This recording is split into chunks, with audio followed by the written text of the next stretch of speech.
नमस्कार दोस्तों, फिर से स्वागत है आपके यूट्यूब चैनल पे जिसका नाम है लर्न विद एडू फंडा। मैं हूं कौशल जायसवाल। और दोस्तों, आज सीटेट की क्लास सुचारू रूप से स्टार्ट हो रही है। स्टार्ट तो खैर पहले से भी हो गई थी, लेकिन आज हम टॉपिक वाइज से आज से हम लोग पढ़ेंगे। आज हमने क्लास ली दोस्तों ईवीएस की। और आपको पता ही है कि सीटेट में जो ईवीएस आता है उस एकदम सेंट्रल गवर्नमेंट के एग्ज़ाम है दोस्तों, तो एकदम सिलेबस के अकॉर्डिंग ही पेपर बनता है। और जो एनसीईआरटी कवर कर लिया उस सीटेट का समझ लीजिए कि 75% तो वो कवर कर लिया दोस्तों। तो उसी एनसीईआरटी को फॉलो करते हुए हम आज ईवीएस की क्लास कर रहे हैं दोस्तों, जिसमें पेडागॉजी सेक्शन है। और आज का हमारा टॉपिक है पर्यावरण एवं सतत विकास, एनवायरमेंटल एंड सस्टेनेबल डेवलपमेंट। तो चलो चलिए दोस्तों, आज की क्लास शुरू करते हैं। बेसिक क्लास है, एकदम आराम से समझते हुए चलेंगे और एक एक टॉपिक को क्लियर करते हुए चलेंगे दोस्तों। और इस बार सीटेट निकालना है दोस्तों, तो एनसीईआरटी को फॉलो कीजिए और आराम से एक एक क्वेश्चन को समझते हुए, कोई डाउट न रहे। चलिए आज की क्लास स्टार्ट करते हैं। हमारा पहला क्वेश्चन है, वर्षा की मात्रा निर्भर करती है। वर्षा की मात्रा निर्भर करती है वायुमंडल की नमी पर, वायु की गति पर, पेड़ पौधों पर, या इनमें से कोई नहीं। बताएं दोस्तों, वायुमंडल की मात्रा निर्भर करती है, वर्षा की मात्रा निर्भर करती है वायुमंडल की नमी पर, वायु की गति पर, पेड़ पौधों पर, इनमें से कोई नहीं। बताएं दोस्तों। तो उम्मीद है आपने आंसर दे दिया होगा। तो दोस्तों, सबसे पहली बात तो वर्षा की मात्रा पेड़ पौधों पर भी निर्भर करती है, वायु की गति पर भी निर्भर करती है, लेकिन सबसे इसमें प्रमुख कारण जो होता है वो होता है क्या, वायुमंडल की नमी पर। आपको पता है जब सूर्य विकिरण जब पृथ्वी पर पड़ता है तो यहाँ से जलवाष्प बनकर हवाएं ऊपर उठती हैं, संघनन क्रिया होती है, फिर बारिश होती है। इसे जल चक्र कहते हैं दोस्तों। तो सबसे मेन फैक्टर जो होता है वो क्या होता है दोस्तों, वायुमंडल की नमी पर। जब तक वायुमंडल में नमी नहीं रहेगी बारिश नहीं होगी। और इसीलिए दोस्तों सबसे ज़्यादा बारिश कहाँ होती है, इक्वेटर जोन पे, जो केरला वगैरह की जो जगह हैं वहाँ पे सबसे ज़्यादा बारिश होती है विषुवतीय रेखा प्रदेशों पे। कारण क्या है, वहाँ पे रोज़ डेली आफ्टरनून शावर होता है, रोज़ बारिश होती है दोपहर 2-3 बजे के बीच में। बिकॉज बारिश होती है, धूप निकलता है, चूँकि कर्क रेखा के सामने पड़ता है वो तो निकलता है, फिर जलाशय बन के फिर हवाएं ऊपर जाती हैं, फिर संघनन क्रिया होती है, फिर बारिश होती है। इसे तो मतलब ये प्रोसेस डेली चलता है दोस्तों। और यही कारण यहाँ पे राजस्थान वगैरह देख लीजिए, जहाँ पे जो डेजर्ट एरिया हैं वहाँ पे बारिश नहीं होती है, चाहे बहुत माइनर होती है। बिकॉज वहाँ पे वायुमंडल में नमी नहीं है, बारिश होती नहीं है, तो संघनन की क्रिया होती नहीं है। क्योंकि जब बारिश होगी तभी तो हवाएं ऊपर उठेंगी, वायुमंडल में नमी रहेगी तभी तो हवाएं ऊपर उठेंगी, संघनन क्रिया होगी, बारिश होगी। इसलिए राजस्थान वगैरह के जो प्रदेश हैं वो क्या सूखे रह जाते हैं, और जहाँ पे बारिश होती है वहाँ पे वो क्या होता है, जल चक्र की क्रिया आरंभ होती है, अपने आप को रिसाइकिल करती रहती है दोस्तों। तो नेक्स्ट है आपका अगला क्या है, जलमंडल, वायुमंडल, जलमंडल, वायुमंडल, स्थल मंडल तथा जीवों में से पृथ्वी का सर्वाधिक बृहद पारिस्थितिकी तंत्र है। बताएं दोस्तों, जलमंडल, वायुमंडल, स्थल मंडल तथा जीवों में से पृथ्वी का सर्वाधिक बृहद पारिस्थितिकी तंत्र है। जैवमंडल है, भूमंडल है, वायुमंडल है, या इनमें से सभी। दरअसल बात ये पूछा चाह रहा है दोस्तों, जो इक्वेटिक लैंड में जलमंडल है, वायुमंडल है, स्थल मंडल है तथा जीवोम, जहाँ जीवों का रहने वाला स्थान को जीवोम बोलते हैं, में से पृथ्वी का सर्वाधिक बृहद पारिस्थितिकी, इनमें से सबसे ज्यादा बृहद पारिस्थितिकी तंत्र कौन सा है, जैवमंडल, भूमंडल, वायुमंडल। बताएं दोस्तों।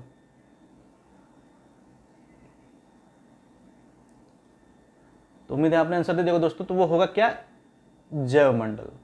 कारण क्या है दोस्तों, बिकॉज वायुमंडल में केवल एनवायरमेंट्स रिलेटेड आ जाएंगे, जो वायुमंडल में है, जैसे आपका ओजोन है, समताप है, ट्रोपोस्फेयर, स्ट्रेटोस्फेयर, मेसोस्फेयर, ये सब आ जाएंगे। भूमंडल में आपका लिथोस्फेयर आ जाएगा। मतलब ये वायुमंडल हुआ, भूमंडल हुआ, एक स्पेशली एक कैटेगराइज में वो अपने आप को वो कर रहे हैं, रिप्रेजेंट कर रहे हैं। बिकॉज ये वायुमंडल एक अलग क्षेत्र को रिप्रेजेंट कर रहा है, भूमंडल अलग क्षेत्र को रिप्रेजेंट कर रहा है, बट जैवमंडल है ओवरऑल को रिप्रेजेंट कर रहा है। जैवमंडल में आपका भूमंडल भी आ जाएगा, वायुमंडल भी आ जाएगा, जलमंडल भी आ जाएगा, स्थल मंडल भी आ जाएगा। इसलिए दोस्तों ये क्या है, ये ब्रॉड सेंस में है जैवमंडल। और ये पूछ भी रहा है कि जैवमंडल, वायुमंडल, स्थल मंडल तथा जीवों में से पृथ्वी का सर्वाधिक बृहद पारिस्थितिकी कौन है दोस्तों, तो आपका क्या है, जैवमंडल। नेक्स्ट हमारा नेशनल ग्रीन ट्रिब्यूनल, एनजीटी, इसका फुल फॉर्म है नेशनल ग्रीन ट्रिब्यूनल, की भारत सरकार द्वारा स्थापना की गई थी। ये दोस्तों पूछ लिया जाता है कि नेशनल ग्रीन ट्रिब्यूनल एनजीटी की भारत सरकार द्वारा स्थापना की गई थी। बताएं दोस्तों 2010 में, 2020 में, 1986 में, 2010, 2020 या 1986? उम्मीद है आपने आंसर दे दिया हो दोस्तों। तो इसमें बताया जा वो नहीं है दोस्तों, किस में हुआ था 1986 में। और 1986 में भी आपको पता कि एनवायरनमेंट एक्ट भी लागू हुआ था, भारत पर्यावरण अधिनियम भी पारित हुआ था। तो दोस्तों 1986 भारत पर्यावरण अधिनियम पारित हुआ था, 1986, 2005, 2002, 1973, आपको पता भी मैंने बताया 1986 में पारित हुआ था। नेक्स्ट है हमारा, पर्यावरण किस घटकों से मिलकर बना है, मतलब कंपोनेंट्स ऑफ एनवायरनमेंट पूछ रहा है कि पर्यावरण किस घटकों से मिलकर बना है। जीवीय घटक, अजैव घटक, अबायोटिक फैक्टर, भूआकृतिक घटक या ऑल ऑफ द अबव? बताएं दोस्तों।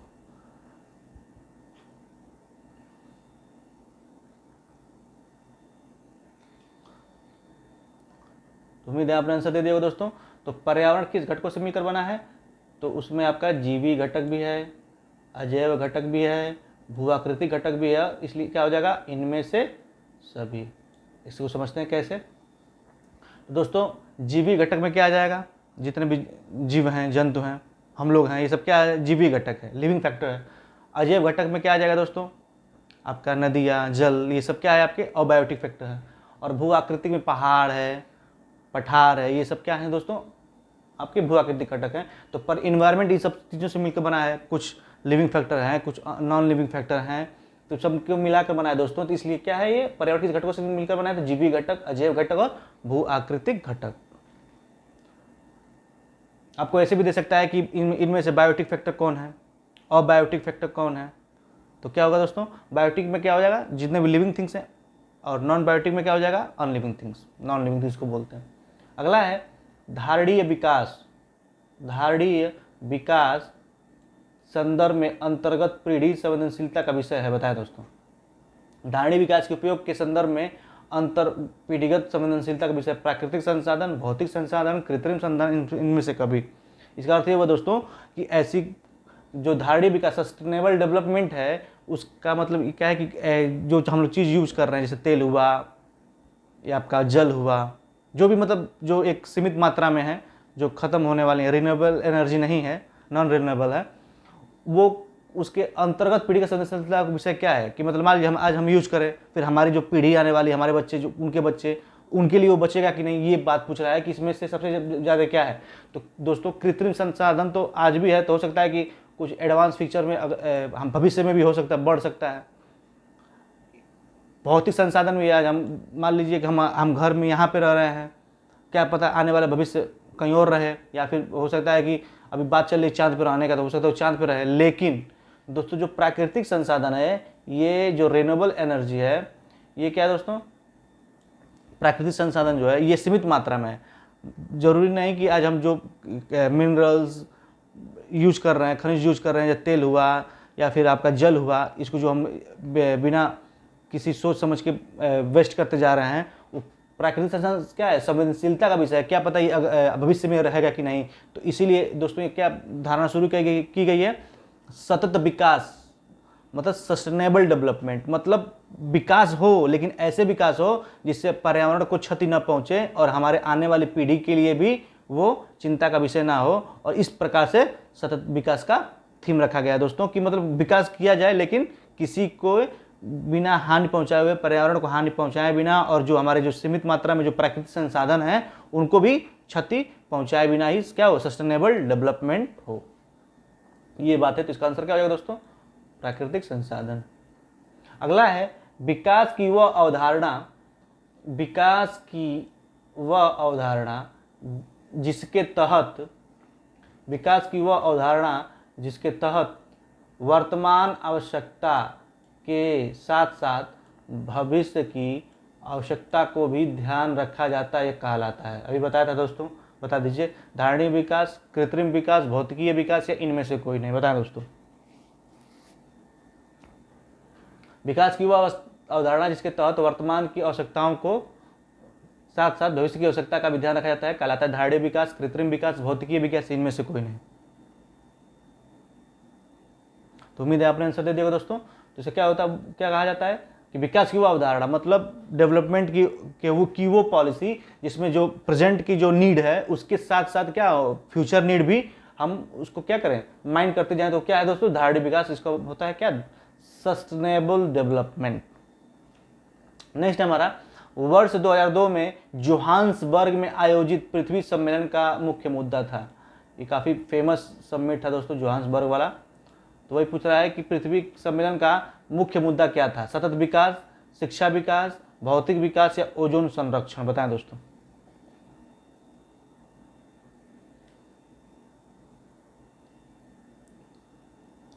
तो उम्मीद है आपने आंसर दे दिया दोस्तों। तो उसका मुद्दा क्या था, सतत विकास, सस्टेनेबल डेवलपमेंट।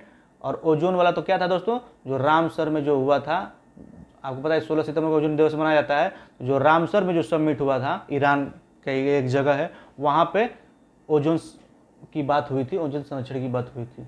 नेक्स्ट है हमारा,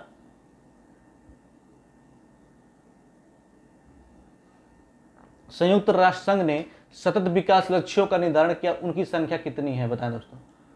तो संयुक्त संघ ने मैंने सतत विकास लक्ष्यों का निर्धारण किया, उनकी संख्या कितनी है, 17, 20, 5, 10। यूएनए ने जो दोस्तों सस्टेनेबल डेवलपमेंट का जो गोल रखा है वो कितने, मतलब उनकी संख्या कितनी है, 20 है, 5 है, 10 है दोस्तों, कितनी है, 17। कितने दोस्तों, 17। अगला है, विश्व पर्यावरण दिवस मनाया जाता है, बताए दोस्तों कब मनाया जाता है। बहुत आसान क्वेश्चन है दोस्तों। 5 जून को विश्व पर्यावरण मनाया जाता है। 16 सितंबर को आपका ओजोन दिवस मनाया जाता है, ओजोन डे। ओजोन डे मनाया जाता है दोस्तों आपका 16 सितंबर को। 28 फरवरी का मनाया जाता है दोस्तों, साइंस डे, विश्व विज्ञान दिवस, वर्ल्ड साइंस डे। अभी ये क्वेश्चन दोस्तों सुपर टेट वाले में आया था, साइंस डे।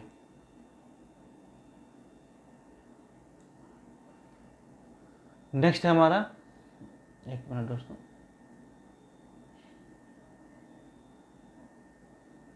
स्टॉकहोम अंतर्राष्ट्रीय शिखर सम्मेलन कब आयोजित किया गया था दोस्तों, बताएं। ये वही है जहाँ पे सस्टेनेबल डेवलपमेंट की बात की गई थी। तो वही पूछ रहे हैं, स्टॉकहोम अंतर्राष्ट्रीय शिखर सम्मेलन कब आयोजित किया गया था, 1972 में, 1973 में, 1986 में, बताएं दोस्तों।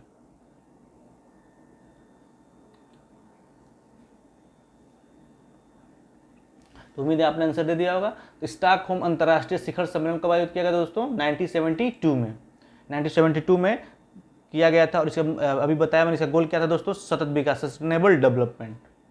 अगला है हमारा, सौर विकिरण की सबसे महत्वपूर्ण भूमिका है, बताएं दोस्तों। सौर विकिरण की सबसे महत्वपूर्ण भूमिका है, जल चक्र, चक्रवात के लिए, वर्षा हेतु, या इनमें से सभी।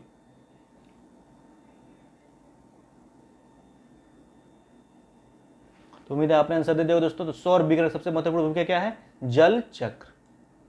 सौर विकिरण पड़ेगा, एक दोस्तों दो विकिरण होती है, सौर विकिरण और पार्थिव विकिरण। जो सूर्य की किरणें जो पृथ्वी पर आती हैं वो जो उससे जो जलवाष्प निकलता है, इससे जो आपका वेपराइजिंग होता है, वो क्या होता है दोस्तों, सौर विकिरण। और पृथ्वी से जो किरणें निकलती है उसको पार्थिव विकिरण करते हैं।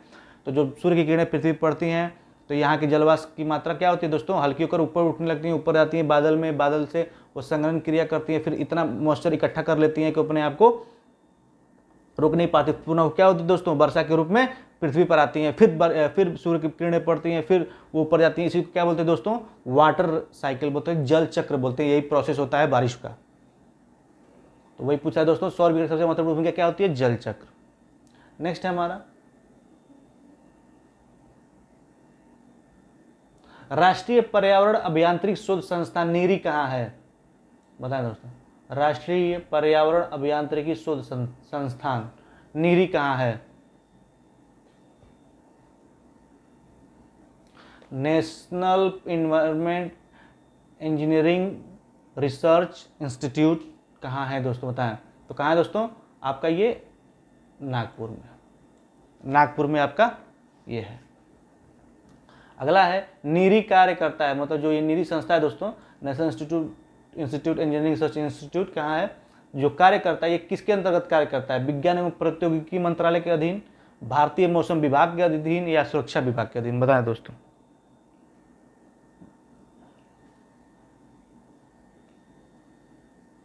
तो उम्मीद है आपने आंसर दे दिया दोस्तों। तो नीरी कार्य करता है किसके अंतर्गत?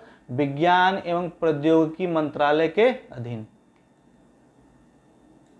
विज्ञान एवं प्रौद्योगिकी मंत्रालय के अधीन दोस्तों ये नीरी कार्य करता है। और ये भारतीय मौसम विभाग क्या है दोस्तों? तो जब भी कोई दोस्तों चक्रवात आने वाला होता है, आंसर तो आपका ए है, लेकिन जब भी कोई चक्रवात आने वाला होता है, वर्षा की जानकारी, साइक्लोन या फिर कोई ऐसी मौसमी घटनाएं होती हैं, तो उसका डिपार्टमेंट कौन दोस्तों? तो meteorological department, Indian meteorological department कौन है दोस्तों? भारतीय मौसम विभाग। ये कहाँ है, इसकी शाखा कहाँ है, ब्रांच कहाँ है, हेड ऑफिस जो भी बोलते हैं, तो दिल्ली में दोस्तों, लोधी रोड में। नेक्स्ट है हमारा पृथ्वी शिखर सम्मेलन का आयोजन किया गया था, सबको पता है दोस्तों, कहाँ किया गया था? रियो में। पृथ्वी शिखर सम्मेलन का आयोजन कहाँ किया गया था? रियो डी जेनेरियो में। नेक्स्ट हमारा अगला दोस्तों ये है आपका पेडागोजी, जो कि आपको पता है कि 15 नंबर एनवायरनमेंट का आएंगे, और 15 नंबर एनवायरनमेंट में भी क्या आएंगे दोस्तों? पेडागोजी सेक्शन से आएंगे। और आपको पता है दोस्तों कि चूंकि ये प्राइमरी के लिए है, सीटेट प्राइमरी के लिए है, तो सीटेट प्राइमरी में आपको 1 और 2 में एनवायरनमेंट में कोई पेडागोजी नहीं है। वहाँ उसमें क्या होता है दोस्तों कि एनवायरनमेंट को एज ए गणित में और एक अलग सेपरेट विषय में करके नहीं, बल्कि एक फर्स्ट और सेकेंड में उसी को पेडागोजी के रूप में पढ़ाया जाता है। बच्चों थर्ड से एक अलग किताब लगती है पेडागोजी की, इन्वायरमेंट की, एनसीईआरटी बेस में। उसी से रिलेटेड क्वेश्चन है दोस्तों। ये दिया है कि निम्नलिखित में से पर्यावरण अध्ययन के संदर्भ में सही है। क्या दिया है दोस्तों? निम्नलिखित में से पर्यावरण अध्ययन के संदर्भ में सही है। ये हमारा पर्यावरण अध्ययन एक विषय है जो 1 से 5 तक की कक्षा में पढ़ाया जाता है। अगला है 1 से 2 की कक्षा के लिए भाषा और गणित के माध्यम से पर्यावरण अध्ययन पढ़ाया जाता है। 2, 3 और 4 की कक्षा के लिए पर्यावरण से जुड़े मुद्दों को भाषा और गणित के माध्यम से पढ़ाया जाता है। अगला है 1 से 2 तक कक्षा के लिए पर्यावरण अध्ययन से जुड़े मुद्दे विज्ञान और सामाजिक विज्ञान के द्वारा पढ़ाया जाता है। बताएं दोस्तों।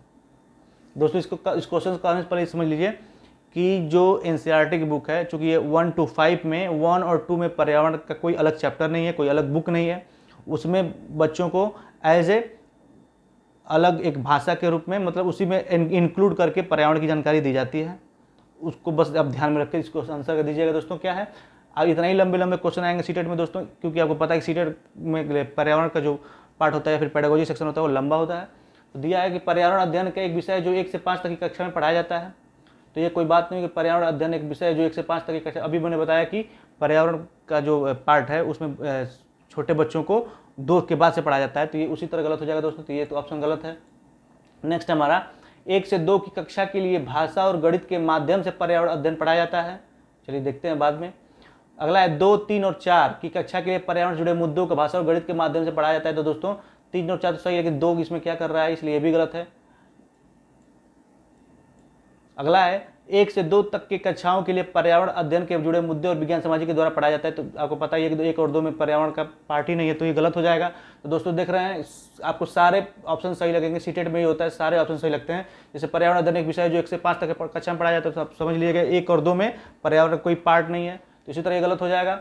1 से 2 की कक्षा के लिए भाषा और गणित के माध्यम से पर्यावरण अध्ययन पढ़ाया जाता है, तो ये सही है दोस्तों। 1 से 2 की कक्षा के लिए भाषा और गणित के माध्यम से पर्यावरण अध्ययन पढ़ाया जाता है, ये बिल्कुल सही है, क्योंकि उसमें ईवीएस का कोई अलग बुक नहीं है। उसमें किताबों में जो 1 और 2 के किताब हैं, उसमें पर्यावरण को एक भाषा के रूप में और एक गणित के उसमें करके पढ़ाया जाता है। ऐसे कि एक रिया नाम की एक सहेली है, उसके पास 4 टॉफियाँ, ऐसे करके बच्चों को बताया जाता है। उसमें होलिस्टिक वे में पढ़ाया जाता है ताकि बच्चे उसको समझ सके। इसलिए दोस्तों हमारा ऑप्शन क्या हो जाएगा, 1 से 2 की कक्षा के लिए भाषा और गणित के माध्यम से पर्यावरण अध्ययन पढ़ाया जाता है।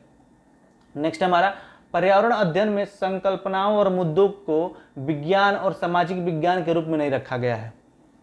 पर्यावरण अध्ययन में संकल्पनाओं और मुद्दों को विज्ञान और सामाजिक विज्ञान के रूप में नहीं रखा गया है, क्यों?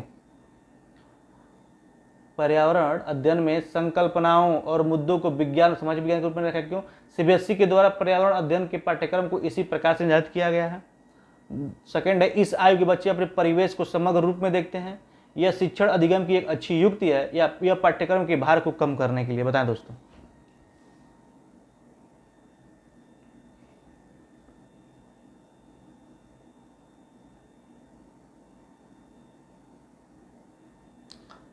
आई होप आपने पॉइंट का आंसर दे दिया होगा दोस्तों। चलिए देखते हैं। तो दिया है पर्यावरण अध्ययन में संकल्पनाओं और मुद्दों को, मतलब संकल्पनाओं और मुद्दों को विज्ञान और सामाजिक विज्ञान के रूप में नहीं देखा जाता।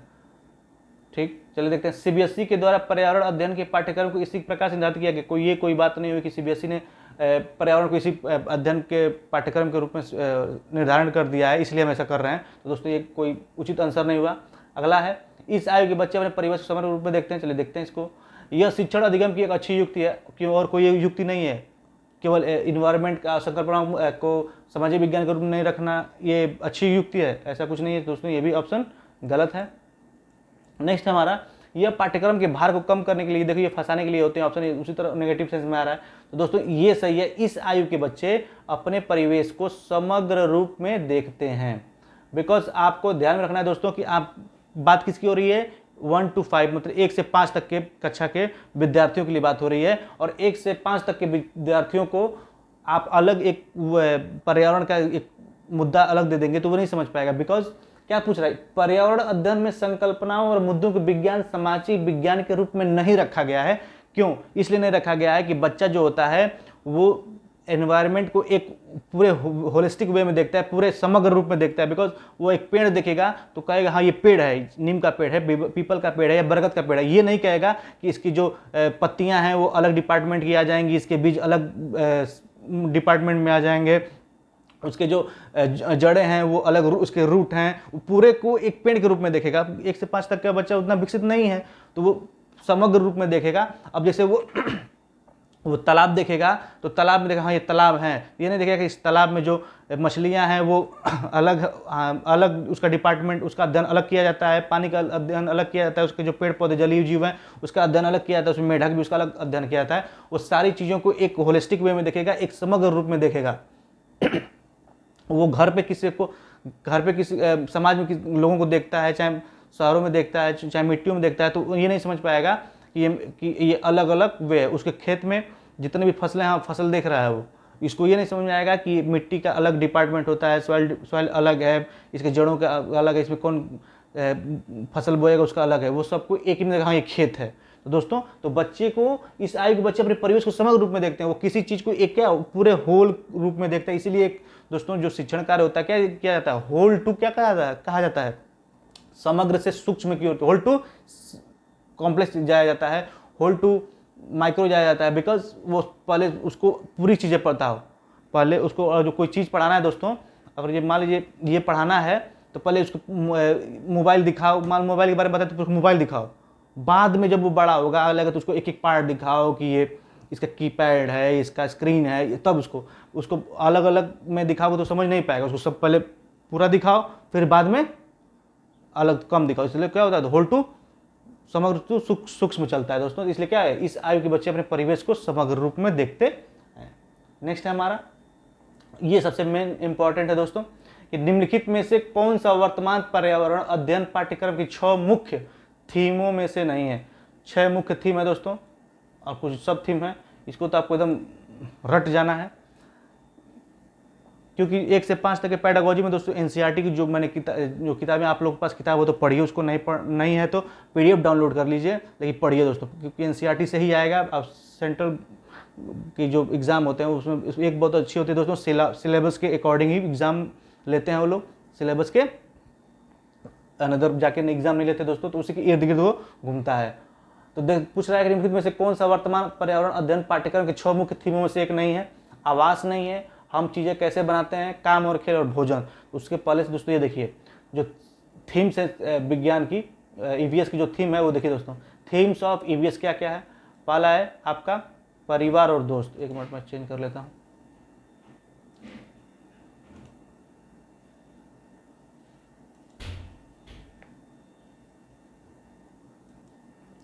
परिवार और दोस्त। पहला थीम क्या है दोस्तों?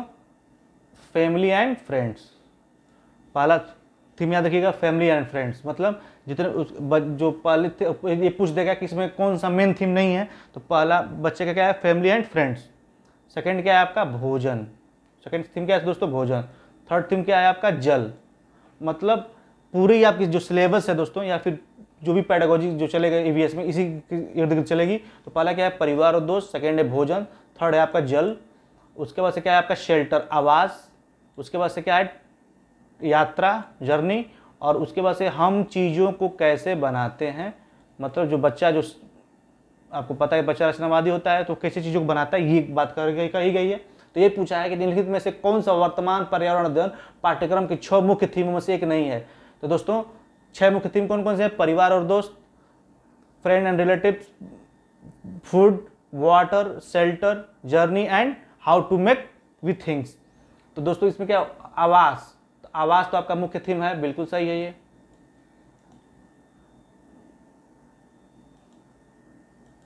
आवास आपका मुख्य थीम है, बिल्कुल सही है। हम चीज़ों को कैसे बनाते हैं, ये भी सही है। भोजन भी सही है क्योंकि भोजन दिया हुआ है।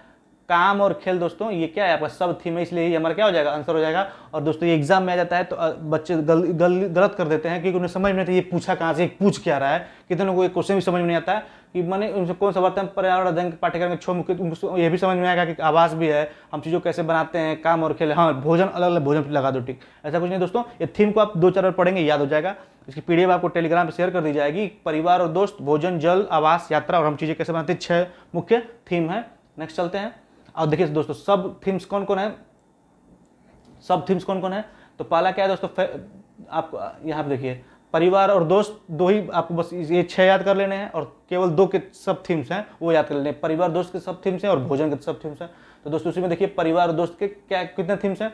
रिलेशनशिप्स आ जाएंगे उनके, वर्क एंड प्ले, काम और खेल आ जाएंगे, जानवर आ जाएंगे और पौधे आ जाएंगे। ये क्या है आपके? फैमिली एंड फ्रेंड्स में आपके आ जाएंगे। पौधे से लगा हो जाता है बच्चों को, या फिर जो बच्चे घर में कुत्ते बिल वगैरह होते हैं जो पालतू, उनसे, तो इसको दिया गया है दोस्तों फैमिली एंड फ्रेंड्स में relations, work and play, animals and plants. ये 4 चीज़ें याद कर लीजिएगा। सब थीम में फैमिली एंड फ्रेंड्स में है, रिलेशंस है, वर्क एंड प्ले है, एनिमल्स है, प्लांट्स है, तो इसको याद रखिएगा दोस्तों।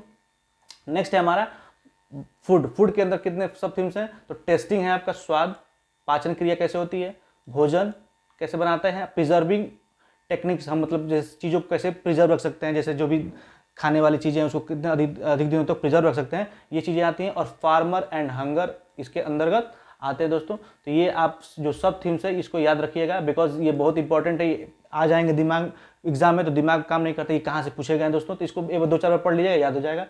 और आज का सेकंड लास्ट क्वेश्चन है कि निम्नलिखित में से कौन सा पर्यावरण अध्ययन पाठ्यक्रम के सुझाव प्रकरणों का उपक्रम है। उपक्रम मतलब क्या है दोस्तों? सब थीम है, सब थीम पूछ रहा है, सब थीम पूछ रहा है। कभी कभी इंग्लिश भी आप लोग एग्जाम में देख लीजिए कीजिएगा क्योंकि शुद्ध हिंदी ज़्यादा समझ में आएगी। तो परिवार और मित्र, भोजन, तो दोस्तों भोजन क्या है आपका? मेन थीम है। जानवर, परिवार और मित्र भी आपका क्या है? मेन थीम है। हम चीज़ें कैसे बनाते हैं, मेन थीम है। लेकिन जो जानवर है दोस्तों ये क्या है? ये आपका सब थीम है, बिकॉज सब थीम किस में आएगा आपका? रिलेटिव्स, फ्रेंड्स एंड रिलेटिव्स में आएगा दोस्तों क्या? जानवर, इसलिए क्या है आपका? यही आपका आंसर हो जाएगा। नेक्स्ट है हमारा, बच्चों को पर्यावरण अध्ययन को सीखने के लिए खोजने द्वारा पर्याप्त समय दिया जाता है, यह इंगित करता है। बच्चों को पर्यावरण अध्ययन के सीखने के लिए खोजने द्वारा पर्याप्त समय दिया जाता है, यह इंगित करता है। पर्यावरण याद करके सीखा जाता है, पर्यावरण को अध्ययन सूचनाओं के द्वारा सीखा जाता है, पर्यावरण अध्ययन बाल केंद्रित है, या इनमें से कोई नहीं। उम्मीद है आपने आंसर दे दिया होगा दोस्तों। तो पर्यावरण को याद करके रोट लर्निंग को साफ क्या किया जाता है? बैंड किया जाता है। तो ये तो गलत हो जाएगा। पर्यावरण सूचनाओं के द्वारा सिखाया जाता है, बिल्कुल नहीं। क्या है दोस्तों? पर्यावरण अध्ययन क्या होता है? चाइल्ड सेंटर्ड होता है। ये आपका किसी भी के लिए भी क्या है दोस्तों? सही है, क्योंकि बाल क्या, पर्यावरण क्या होता है? बाल केंद्रित होता है। पर्यावरण अध्ययन ही नहीं, कोई भी जितने भी टीचिंग वे होते हैं दोस्तों क्या होते हैं? सब चाइल्ड सेंटर्ड होते हैं, और यही आपका आंसर सही है। तो इस प्रकार दोस्तों ये आज का पहला चैप्टर हुआ। इसका एक चैप्टर, इसका क्वेश्चन और आएंगे, एक पार्ट और आएगा, उसके बाद सेकंड चैप्टर चलेंगे। इसकी पीडीएफ लेने के लिए आप टेलीग्राम लिंक को ज्वाइन कर सकते हैं। और वीडियो पसंद आई तो लाइक करें, शेयर करें, सब्सक्राइब करें। तब तक पढ़ते रहें, धन्यवाद।